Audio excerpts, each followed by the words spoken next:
नमस्कार दोस्तों, एक बार फिर स्वागत है आपका आपके चैनल नई उमंग में। जैसा कि आप सभी को पता है, अभी एक नोटिफिकेशन आया है हरियाणा पोस्ट सर्कल में जीडीएस का, यानी ग्रामीण डाक सेवक की पोस्ट निकली अभी 608।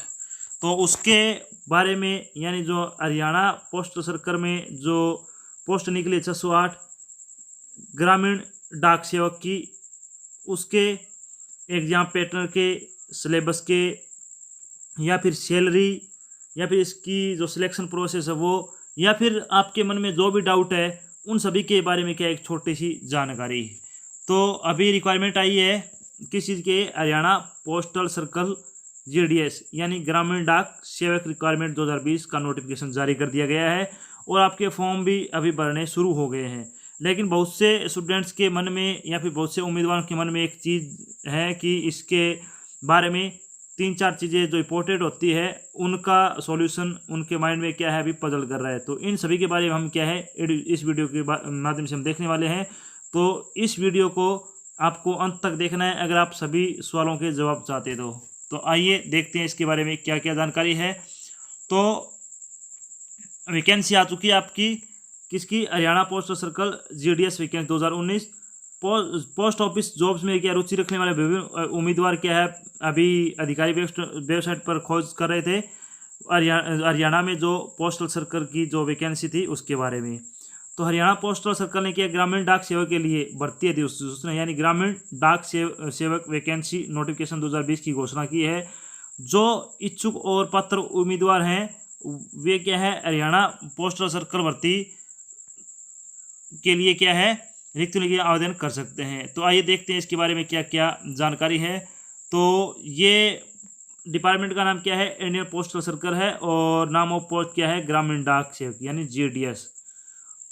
इसमें टोटल भर्ती कितनी निकली है, हरियाणा में बात कर रहे हैं हम, तो हरियाणा में 608 पोस्ट है, गवर्नमेंट जॉब है ये, और एप्लीकेशन मोड आपका ऑनलाइन होगा और जॉब लोकेशन आपकी हरियाणा में होगी। ऑफिशियल वेबसाइट आपको यहाँ पे भी दे रखी है और नीचे डिस्क्रिप्शन में भी आपको मिल जाएगी। अब बात करते हैं इसमें पोस्ट डिटेल के बारे में, यानी जो 608 पोस्ट है वो कौन कौन सी कैटेगरी की है।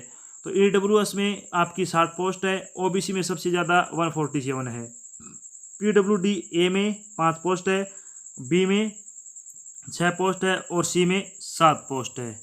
इसके अलावा पीडब्ल्यूडी डीई में 1 पोस्ट है, एससी में 106 पोस्ट है, और यूआर में यानी जनरल में क्या है अनरिजर्व कैटेगरी में 276 सबसे ज़्यादा पोस्ट है, फिर ओबीसी की है और फिर एससी की है। तो ये 3 पोस्टें आपकी ज़्यादा, इस तरह से आपकी 608 पदों पर क्या वैकेंसी निकाली गई है।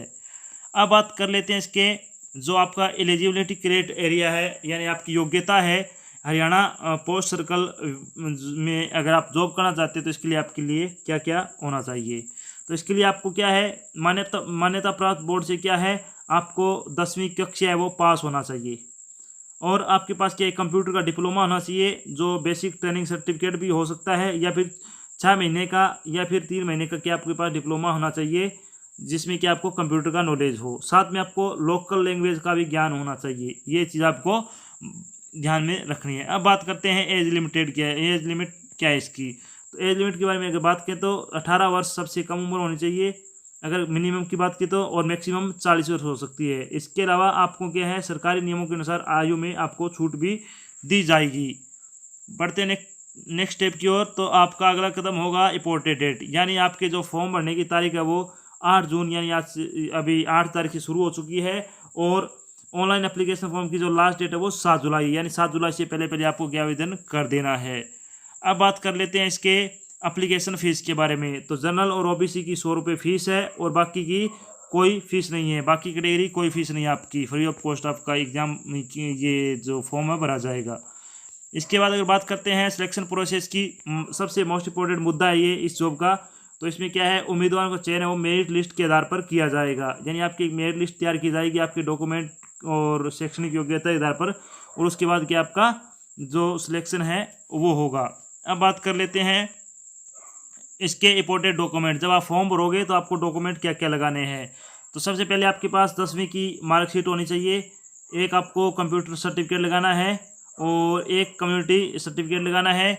इसके अलावा अगर बात करें तो आपकी फ़ोटो, सिग्नेचर फ़ोटो, सिग्नेचर और सर्टिफिकेट ऑफ डिसेबिलिटी अगर आपके पास है तो कोई।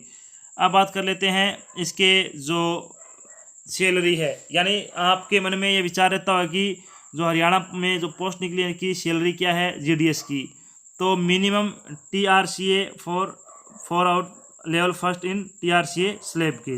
इसके लिए आपकी सैलरी क्या है, बीपीएम के लिए पोस्ट है आपकी, बीपीएम के लिए 12,000 रुपये पर मंथ है, और एबीपीएम और डाक सेवक के लिए आपकी क्या है, ये ब्रांच मैनेजर है, ध्यान रखना, और इनकी कितनी है 10,000 रुपये पर मंथ है।